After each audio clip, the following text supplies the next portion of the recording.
This is Deepa Yadav. Welcome back to my YouTube channel. Good evening आप सभी लोगों को। आज था MP वन रक्षक का पेपर, जो कि काफ़ी सारे बच्चों ने इस पेपर को दिया होगा आज की डेट में। आज है 3 जून, सेकेंड शिफ्ट का पेपर हो चुका है। तो उसी बेसिस पे कुछ क्वेश्चंस हैं जो मेमोरी बेस्ड क्वेश्चन है, और मैं वही आपको बताने आई हूँ कि किस टाइप के क्वेश्चन आपके एग्जाम में आ रहे हैं और क्या रहा पेपर का लेवल। तो वीडियो शुरू करने से पहले अगर आप मेरे चैनल पर नए हैं तो सब्सक्राइब कर लें और बेल आइकन को प्रेस कर दें, जिससे नोटिफिकेशन आप तक पहुंच जाए और आप डेली वीडियोस को देख पाएं। तो चलिए जानते हैं कि आज के शिफ्ट में किस टाइप के क्वेश्चंस पूछे गए हैं। तो देखिएगा, फर्स्ट क्वेश्चन है कि GDP और NDP के बीच अंतर क्या है। ठीक है, ये आपको बताना है। तो उसका अंतर मूल्यह्रास का, GDP और NDP के बीच मूल्यह्रास का अंतर होता है। नेक्स्ट क्वेश्चन देखिए, संविधान से है कि कौन सा अनुच्छेद शिक्षा का अधिकार देता है। तो वो है अनुच्छेद 21 क में शिक्षा के अधिकार में बताया गया है। नेक्स्ट क्वेश्चन, राष्ट्रीय युवा दिवस कब मनाया जाता है। तो वो 12 जनवरी को मनाया जाता है। नेक्स्ट देखिएगा, अलीबाबा किस देश की कंपनी है। तो वो है चीन की प्रसिद्ध ई-कॉमर्स कंपनी है, ये चाइना की है। नेक्स्ट क्वेश्चन पूछा गया था कि बांग्लादेश में ब्रह्मपुत्र नदी को किस नाम से जाना जाता है। तो ये जमुना नदी के नाम से जाना जाता है बांग्लादेश में ब्रह्मपुत्र नदी को। वैसे ही आपका क्वेश्चन कई तरीके से बन सकते हैं इससे रिलेटेड, जैसे ब्रह्मपुत्र को तिब्बत के नाम से किस नाम से मतलब जाना जाता है। तिब्बत में जब ब्रह्मपुत्र प्रवेश करती है तिब्बत में, तो किस नाम से जाना जाता है। तो वहाँ पे जाना जाता है सांगपो नदी के नाम से। नेक्स्ट है कि गंगा को बांग्लादेश में क्या बोलते हैं। तो पद्मा बोलते हैं। तो ये दोनों क्वेश्चंस पूछा जा सकता है आने वाले एग्जाम्स में, तो इम्पॉर्टेंट हो सकते हैं। ठीक है, नेक्स्ट क्वेश्चन देखिएगा कि आय घोषणा योजना भारत सरकार के आयकर विभाग द्वारा किस वर्ष में शुरू की गई थी। तो ये 2016 में शुरू की गई है। तो सबसे पहले हम लोग इसके कुछ इम्पॉर्टेंट पॉइंट्स भी जान लेते हैं कि किस लिए शुरू की गई थी और क्या है ये आय जो घोषणा योजना है, भारत सरकार के आयकर विभाग द्वारा वर्ष 2016 में शुरू की गई थी। नेक्स्ट पॉइंट है कि यह योजना उस नागरिक को एक अवसर प्रदान करती है जिसने अतीत में पूर्ण करों का भुगतान नहीं किया है, और ऐसे लोग अघोषित आय की घोषणा करके कर अभिभार और जुर्माने के रूप में ऐसी अघोषित आय का कुल 45% जुर्माने के रूप में भुगतान कर सकते हैं। ठीक है, तो ये संपत्ति का कुछ कर देने के लिए है, इनकम टैक्स। ठीक है, ये नरेंद्र मोदी ने इसकी शुरुआत की थी, और आय घोषणा योजना जो भारत सरकार के आयकर विभाग द्वारा वर्ष 2016 में शुरू की गई है। ठीक है, तो इसका आंसर 2016 होगा। नेक्स्ट क्वेश्चन देखिएगा कि भारत का पहला वाणिज्यिक अंतरिक्ष वेधशाला कहाँ स्थापित किया जा रहा है। तो वो है कहाँ स्थापित किया गया है। तो वो दिंगतरा अंतरिक्ष उद्योग में एक स्टार्टअप उत्तराखंड के गढ़वाल क्षेत्र में किया गया है। ठीक है, और नेक्स्ट क्वेश्चन कि भारत में सर्वाधिक मैंग्रोव वन कहाँ पाए जाते हैं। तो वो पश्चिम बंगाल में सबसे ज़्यादा मैंग्रोव वन पाए जाते हैं। नेक्स्ट क्वेश्चन है कि G20 से देखिए क्वेश्चंस बार बार आपके एग्जाम में पूछे जा रहे हैं। तो ये करंट अफेयर से क्वेश्चन है। देखिए कि G20 देशों के प्रमुख कृषि वैज्ञानिक की 17 से 19 अप्रैल को बैठक कहाँ हुई थी। तो वो है वाराणसी में हुई थी। नेक्स्ट क्वेश्चन देखिएगा कि नरेंद्र कृष्ण करमारकर एक प्रसिद्ध थे डैश, मतलब वो क्या थे नरेंद्र कृष्ण करमारकर।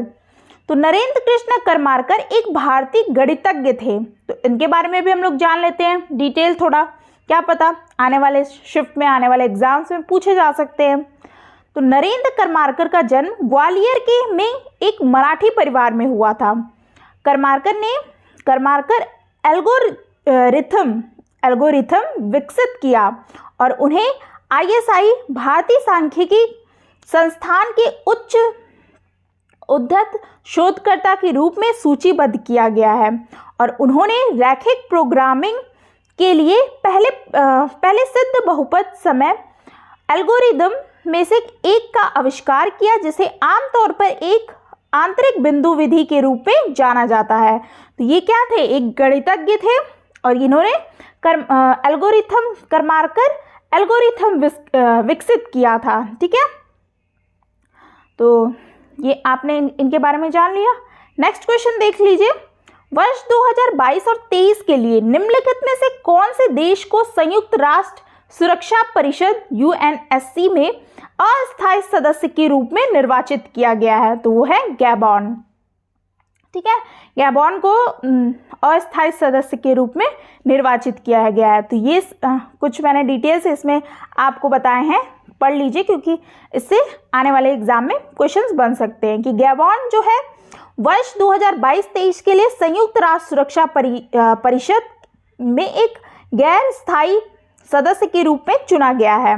ठीक है, और परिषद में 15 सदस्यों से बनी हुई है।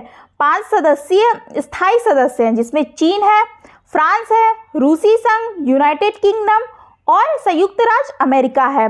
और महासभा द्वारा 2 वर्ष के कार्यकाल में चुने गए कुल 10 अस्थायी सदस्य हैं जो कार्यकाल वर्ष की समाप्ति के साथ अल्बानिया 2023, ब्राज़ील 2023, इक्वाडोर 2024, गैबॉन को जो लिया गया अस्थायी मतलब है सदस्य, तो वो 2023 का है। ठीक है, यही क्वेश्चन आपसे पूछा है कि अस्थायी कौन सा है यूएनएससी का संयुक्त राष्ट्र सुरक्षा परिषद में?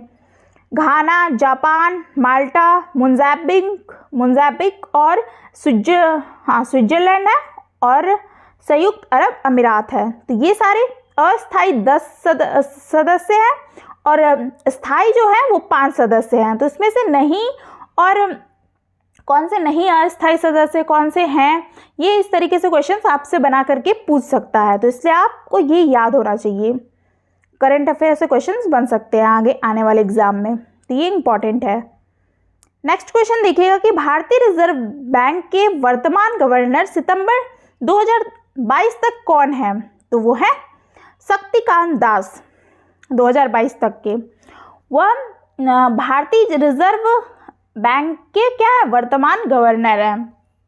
इनके बारे में कुछ और भी जान लेते हैं शक्तिकांत दास के बारे में कि वह आरबीआई के 25वें गवर्नर है। शक्तिकांत दास का जन्म 26 फरवरी 1957 को हुआ था और वे तमिलनाडु के 1980 बैच के भारतीय प्रशासनिक सेवा मतलब कि आईएएस अधिकारी हैं और वह पहले 15वें वित्त आयोग और भारत के शेरपा से G20 के सदस्य थे।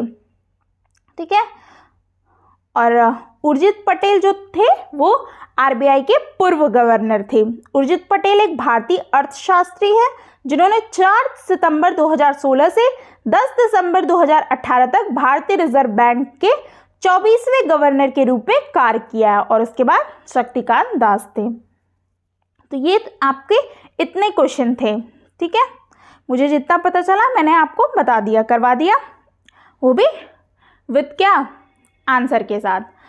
तो आपका जो मैथ्स में टॉपिक है आपका सेम टॉपिक है, हर टॉपिक को वो टच कर रहा है। एक एक क्वेश्चन 2-2 क्वेश्चन आ रहे हैं और एडवांस मैथ आपको ज़्यादा नहीं पढ़ना, 1-2 क्वेश्चन ही पूछ रहा है। ठीक है, और इंग्लिश में एंटोनिम्स, सिनोनिम्स और आज PQRS का ज़्यादा क्वेश्चंस नहीं था, जो हमेशा 6 से 7 क्वेश्चन आ रहे थे, आज 2 से 3 क्वेश्चन आ रहे हैं।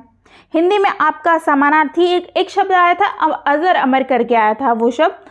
ठीक है, उसका समानार्थी पूछा था और वही सारे क्वेश्चंस कारक औरक आए थे। संधि समास आज नहीं देखने को मिला है। ठीक है, सर्वनाम से क्वेश्चंस आए थे और ठीक है, करंट अफेयर भी 4-5 आ रहे हैं, ये आपने देखा ही, क्वेश्चंस आ रहे हैं उससे अच्छे खासे। बाकी मिला जुला के साइंस के भी क्वेश्चंस आ रहे हैं, केमिस्ट्री से ज़्यादा क्वेश्चन और बायोलॉजी से आ रहा है। ठीक है, फिजिक्स का उतना नहीं पूछ रहा है। तो ये थे इतने सारे क्वेश्चंस और मैं जितना भी एग्ज़ाम एनालिसिस करवा रही हूँ उसके बेसिस पे आप अपनी पढ़ाई को जारी रखिए, उसी बेसिस पे आप पढ़ाई करके जाइए। जिनके अब 20 तारीख तक एग्ज़ाम हैं, जिनके अब होने वाले हैं, जो लोगों ने दे लिया तो उनको तो रिलैक्स होंगे, अभी रिलैक्स मोड में। लेकिन जो लोग को अभी एग्ज़ाम है, 15 तक है, 20 तक है, तो उनके पास अभी टाइम है, तो वो इस बेसिस पे अपनी तैयारी कंटिन्यू करें।